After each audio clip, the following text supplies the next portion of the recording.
श्री स्वामी समर्थ मंडळींनो, श्रावण महिन्याला सुरुवात झाली आणि बघता बघता 3 श्रावण सोमवार देखील होऊन गेले. श्रावण महिना हा महादेव आणि माता पार्वती यांच्या उपासनेचा हा महिना. या महिन्यातच महादेव हे माता पार्वतीच्या तपश्चर्येने तिच्यावर प्रसन्न झाले आणि तिच्याशी लग्न करण्यास तयार झाले. या महिन्यात माता पार्वती आणि महादेवांची जर मनोभावे श्रद्धेने जर आपण उपासना केली तर नक्कीच आपल्या प्रत्येक इच्छा या पूर्ण होत असतात. त्याचबरोबर अखंड सौभाग्यप्राप्तीसाठी आणि वैवाहिक जीवनातल्या समस्या दूर होण्यासाठी प्रत्येक सौभाग्यवती स्त्रियांनी सुवासिनींनी आपल्याला काही 6 गोष्टी करायच्या आहेत. या 6 गोष्टी जर आपण या श्रावण महिन्यात रोज केल्या तर नक्कीच आपल्याला अखंड सौभाग्य प्राप्त होऊन आपलं जे काही वैवाहिक आयुष्यामध्ये अडथळे, समस्या, त्रास चालू आहे ते दूर होतात आणि आपल्याला महादेवांची, माता पार्वतीची कृपा प्राप्त होते.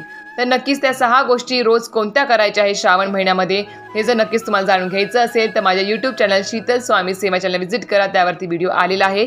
लिंक तुम्हाला खाली मिळून जाईल. श्री स्वामी समर्थ.